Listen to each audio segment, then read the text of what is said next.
Hey, so we're going to do another Ship It Anyway, and in the last episode we looked at GarageBand and how it's a pretty capable free tool that you can use to record stuff. And somebody asked me about interfaces. And so I thought we'd look at what they are and if you need one. That's really the question. Do I need an interface? And first of all, it's not really as complicated as it sounds. It's just an adapter, really. At its core, that's all it is.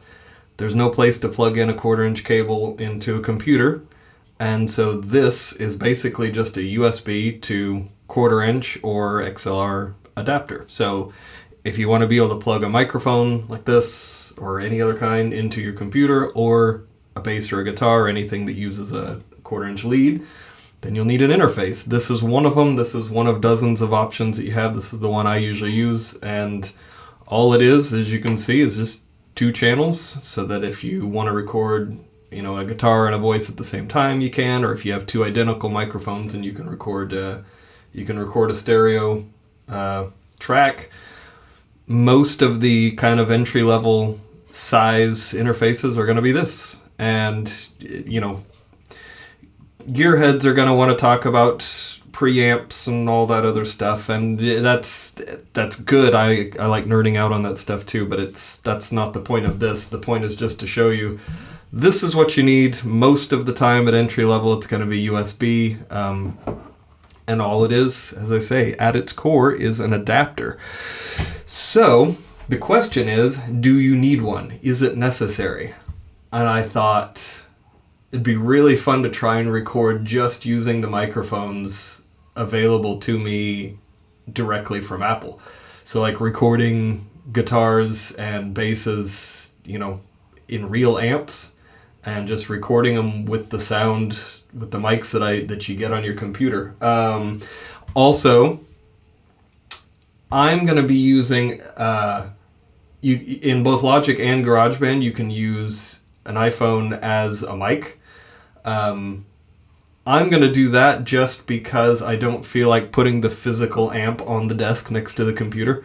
But it's the same thing. You can, if you don't have that option available to you, you can still just put the computer near an amp or near your voice and go for it. But yeah, it's just a laziness thing on my part. I don't feel like picking up the amp and putting it on the desk.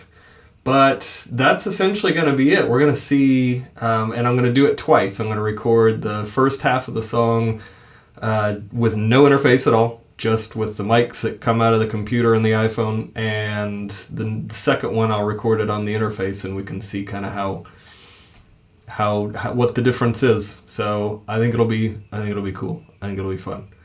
All right, let's try it. So in order to kind of get the best A/B possible, I recorded on my little analog amp. All I did, I'm only using a compressor and an EQ pedal. It's pretty limited tomfoolery. And in order to do a proper A/B, I left all the settings on the amp exactly the same, the amp, guitar, and everything else. And the only difference is the first section is recorded with just the iPhone sitting in front of it, and then the second one's recorded in stereo with a couple of condenser mics. And then the drums, obviously, since they're MIDI, they're going to sound exactly the same. In fact, they were all just one take. I just ran through the whole thing, and I didn't change any of the settings for them. The bass is through a little Marshall acoustic amp I have. You could probably get a better tone actually recording through a bass amp. And then this is a toolbox that I keep in the car, and I thought this would make an excellent percussion instrument. So came out here, got some gravel.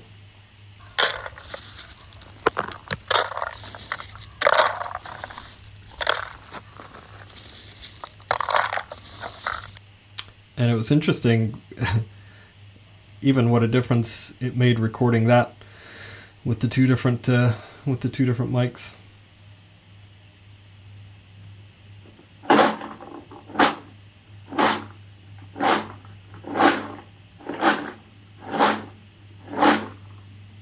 it works. And once I was done with all that, I went ahead and recorded.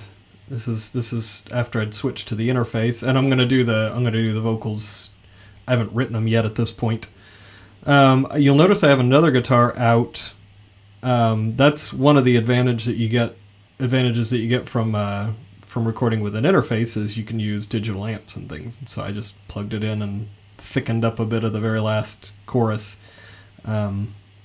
You'll hear it a bit.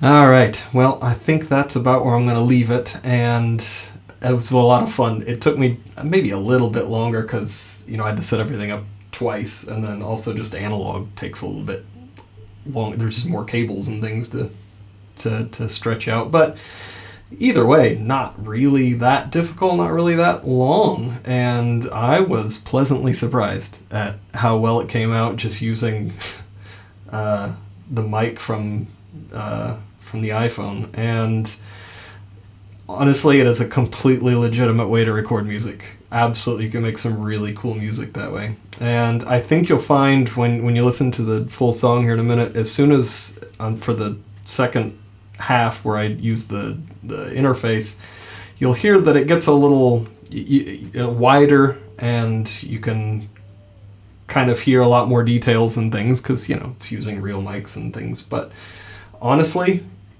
either way is totally, like I say, a legitimate and a good way to make music. So you can make music without an interface.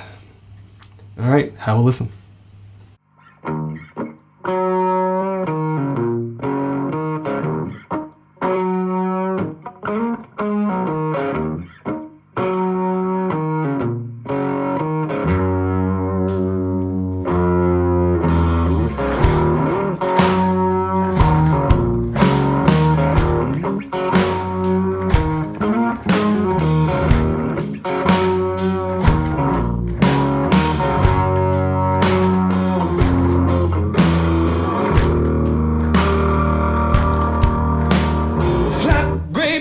Mustangs floating from the paint booth one hot late July. An old Bill T with his britches taped on. I don't even wanna know why. There's 3 in the bay, 5 more just waiting for an aftermarket part to show. But Marlin ain't mulling and the weather ain't turning. Better one thing I got to know, and that's hard on. What the devil is it? Hard on. Give me just a minute. Hard on. What you gonna do with a hard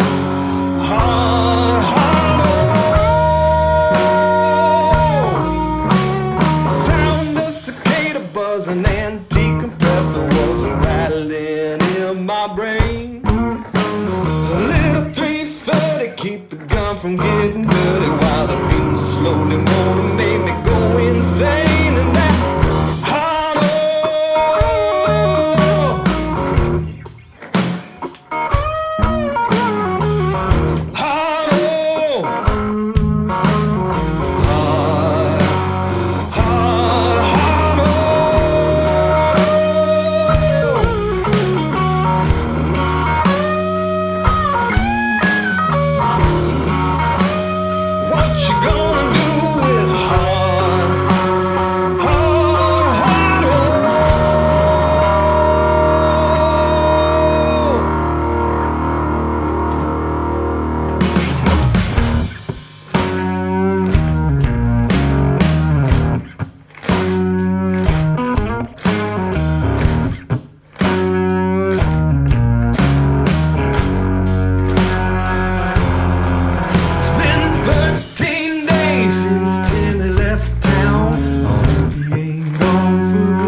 to wait.